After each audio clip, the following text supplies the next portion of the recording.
আচ্ছা, সিডিপি বা child সাইকোলজির growth and ডেভেলপমেন্টটা আজকে শুরু করব।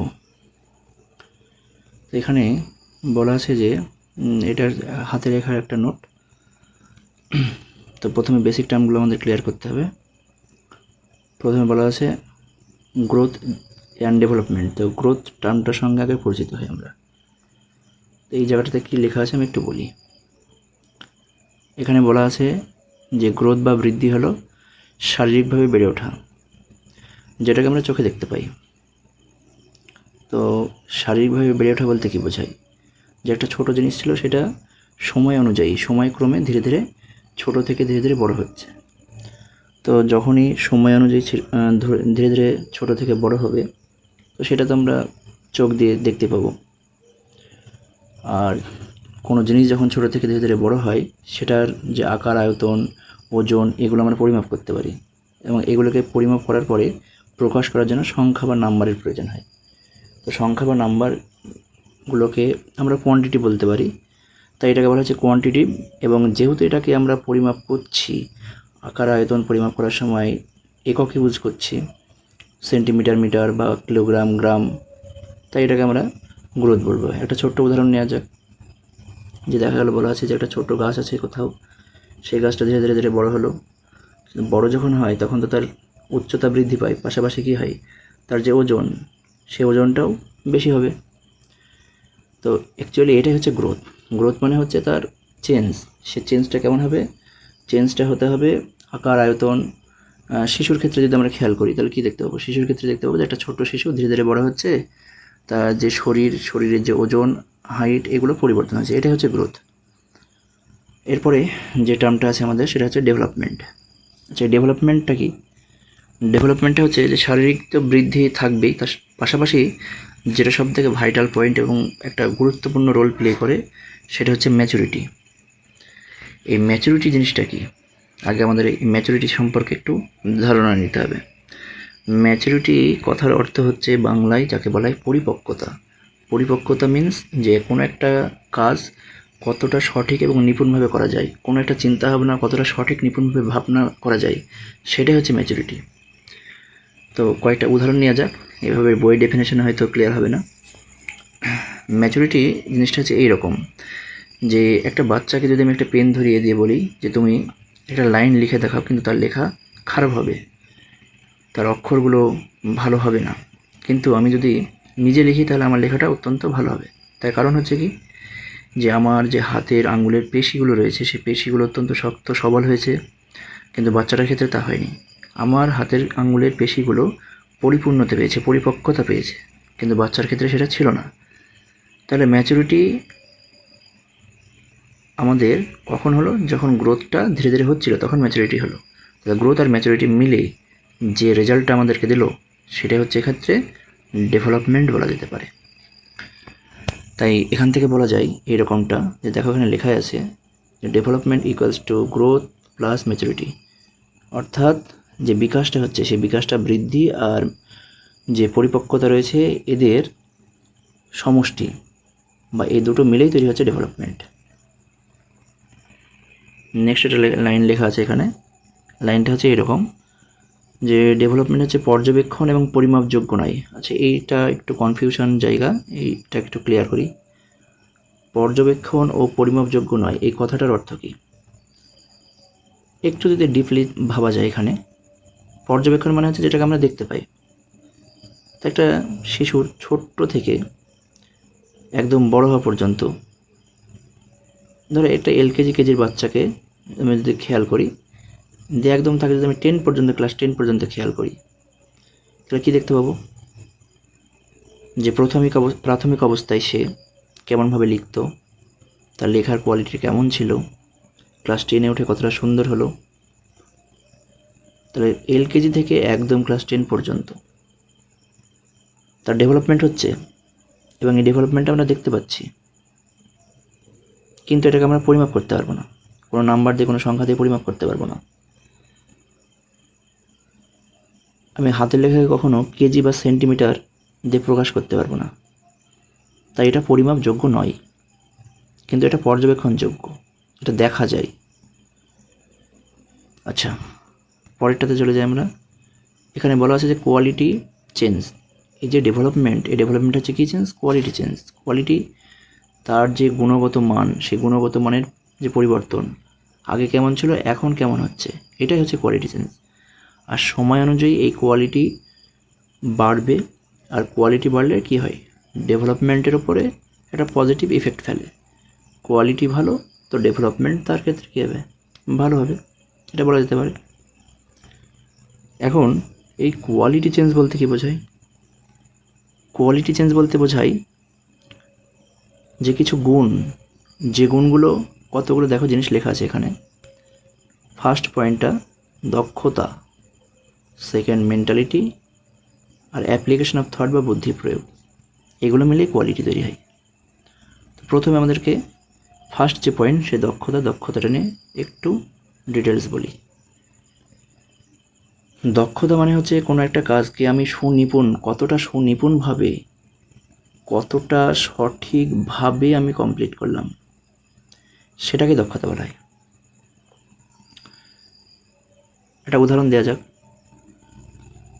দেখা গেল সাইকেল চালাতে হবে, তো আমি কতটা সুন্দরভাবে সাইকেলটাকে চালালাম, সাইকেলের কন্ট্রোল ক্ষমতা কত, আমি কি পড়ে গেলাম চালাতে গিয়ে, যদি আমি না পড়ে থাকি, যদি আমি সুষ্ঠু এবং সাইকেলটাকে সুন্দরভাবে চালাতে পারি, তাহলে বুঝতে হবে যে সাইকেল চালানোর দক্ষতা আমার মধ্যে রয়েছে।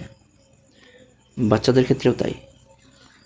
সে যখন একটা সেন্টেন্স বলবে, সেন্টেন্সে বলার সময় সে যদি তার বাচনভঙ্গি, প্রত্যেকটা শব্দের উচ্চারণ, এগুলো যদি সুন্দরভাবে থাকে, তাহলে কী হবে, কথা বলার দক্ষতা তার সুন্দর আছে।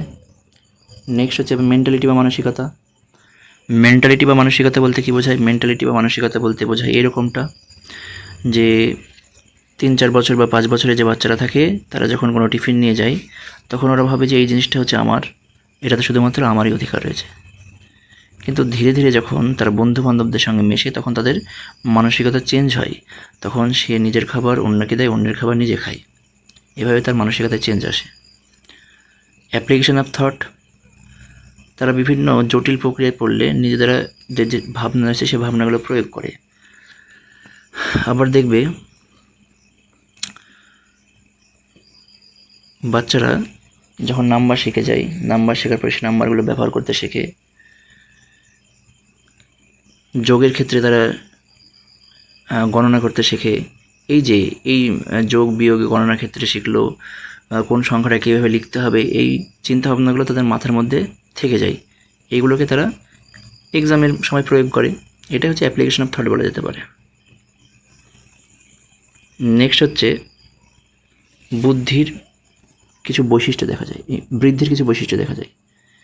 বৃদ্ধির বৈশিষ্ট্যগুলির মধ্যে প্রথম হচ্ছে, একটু আগে আমরা প্রথমের দিকে দেখলাম যে বৃদ্ধি হচ্ছে পরিমাপযোগ্য, অবশ্যই পরিমাপযোগ্য, বৃদ্ধিকে পরিমাপ করা হয়।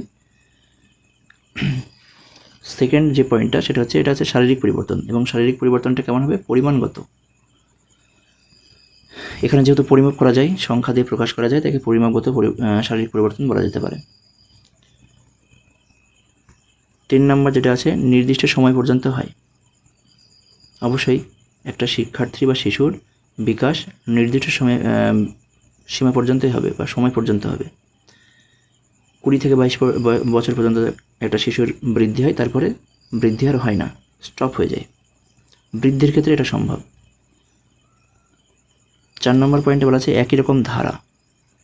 একই রকম ধারা বলতে প্রত্যেকটা শিশুর ক্ষেত্রে একই রকমভাবে বৃদ্ধি হবে, শৈশব থেকে শুরু করে একদম বার্ধক্যকাল পর্যন্ত। এটাই বলা আছে। সরলরৈখিক কেন? সরলরৈখিক তার কারণ হচ্ছে সময় অনুযায়ী বৃদ্ধি একটা নির্দিষ্ট দিকে যায়, এবং নির্দিষ্ট দিকে যাওয়ার সময় এর যে গতি, সেই গতিটা কখনো এরকম হয় না যে বৃদ্ধি দ্রুত হলো কমে গেল, আবার কখনো দ্রুত হলো, এরকম হয় না। একটা নির্দিষ্ট তার স্পিড রেট নিয়ে সে সামনের দিকে এগোয়, এবং এগোতে এগোতে নির্দিষ্ট সময় পর্যন্ত হওয়ার পরে সেটা স্টপ থেকে যায়। এটাই হচ্ছে বৃদ্ধির বৈশিষ্ট্য। সবথেকে ভাইটাল যে জায়গা, সেটা হচ্ছে বিকাশ। বিকাশে যে বৈশিষ্ট্যগুলো আছে, সেগুলো অত্যন্ত গুরুত্বপূর্ণ। ফার্স্ট পয়েন্ট হচ্ছে প্রিন্সিপাল অফ কন্টিনিউটি। কন্টিনিউয়াস এটা চলতে থাকবে, এবং এই কন্টিনিউয়াস যে প্রসেসিং, সেটা মৃত্যুর আগের দিন পর্যন্ত চলতে থাকবে। বিকাশ অ্যাকচুয়ালি হচ্ছে মানুষের মধ্যে, যদি আমরা খেয়াল করি বা চিন্তাভাবনাটা এইভাবে করি, বিকাশটা হচ্ছে অভিজ্ঞতার একটা পরিবর্তন। তো মানুষ তো মৃত্যুর শেষ দিন যেদিন হবে তার আগের দিন পর্যন্ত অনেক অভিজ্ঞতা সঞ্চয় করে, তাহলে সেক্ষেত্রে বিকাশ মৃত্যুর আগের দিন পর্যন্তই হতে পারে বা মৃত্যু পর্যন্ত চলতে পারে। নেক্সট হচ্ছে গতির হার আলাদা, ডিফারেন্ট রেট অফ গ্রোথ। বিকাশের গতির যে হার, এটা কখনো মানে এক হবে না, খুব পার্থক্য তৈরি করবে, কখনো বেশি হবে কখনো কম হবে। আমরা এমনি বইয়ে দেখবো যে জন্মের পর শিশুর প্রথম কয়েক বছর, মানে 0 থেকে 2 বছরের মধ্যে, যেটাকে ইনফ্যান্সি বলা হয়, সেই ইনফ্যান্সি টাইম পিরিয়ডে তাদের খুব বৃদ্ধি দ্রুত হয়। তারপরে আর্লি চাইল্ডহুডে গিয়ে কমে যায়, আবার অ্যাডাল্টহুড যখন তৈরি হবে তখন বৃদ্ধির হারটা আরও বেশি হয়।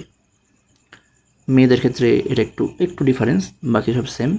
ব্যক্তিগত ভিন্নতা কি? ব্যক্তিগত ভিন্নতা, ধরো একটা পরিবারে 2জন শিশু আছে, 2জন শিশুর মধ্যে একটা শিশু খুব দ্রুত কথা বলা শিখবে, সে খুব দ্রুত সমস্ত যে প্রশ্ন করা শিখবে, আর একটা বাচ্চা স্লো দেখা দেবে। এটা হচ্ছে ব্যক্তিগত ভিন্নতা। শিশুর মানে ভেদে বিকাশের যে রেট সেটাও বিভিন্ন প্রকার হবে।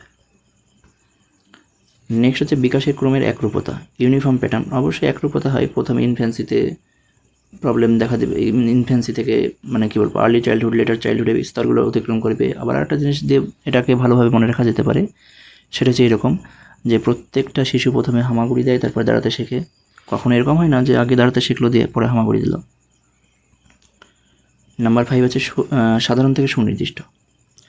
সাধারণ থেকে সুনির্দিষ্ট বলতে একটা সিম্পল একটা উদাহরণ, যে বাচ্চারা প্রাথমিক অবস্থায় যখন কোনো জিনিসকে ধরতে চায় তখন সে টোটাল বডি ইউজ করে, তার 2 হাত ইউজ করে। কিন্তু সময় অনুযায়ী দেখা দেবে যে ওই বাচ্চাটাই যখন ওই বস্তুটিকে ধরতে যাবে তখন সে শুধুমাত্র 2 হাত ইউজ করছে। আরও কিছু সময় পরে দেখা যাবে সে শুধুমাত্র আঙুল ইউজ করছে। এটা হচ্ছে সাধারণ থেকে সুনির্দিষ্ট, জেনারেল টু স্পেসিফিকের দিকে যাবে। লক্ষ্যভিত্তিক প্রক্রিয়া কি? ধরো কোনো জায়গায় আগুন জ্বলছে, বাচ্চা ওই আগুনটাকে ধরার জন্য সে হামাগুড়িতে চলে যাবে। কোনো জায়গায় খেলনা আছে, সে খেলনাকে পাওয়ার জন্যই সে সেখানে দৌড়াবে। এটা হচ্ছে লক্ষ্যভিত্তিক প্রক্রিয়া বা গোল ওরিয়েন্টেড প্রসেস। নেক্সট হচ্ছে বিকাশের ক্ষেত্রগুলি পরস্পর সম্পর্কযুক্ত। প্রত্যেকটা বিকাশের ক্ষেত্র বলতে এখানে 5টা ক্ষেত্রের কথা বলা হয়েছে। 5টা ক্ষেত্রকে আমরা পরবর্তীতে দেখব, আমি পেজটা দেখাচ্ছি তোমাদের। যেখানে 5টা ক্ষেত্র লেখা আছে, দেখো, সামাজিক, শারীরিক, জ্ঞানীয়, ভাষা এবং ইমোশনাল বা প্রক্ষোভিক। এগুলোকে সংক্ষেপে বলা হয় PSCLE। এই 5টা ক্ষেত্র পরস্পরের সঙ্গে রিলেটেড।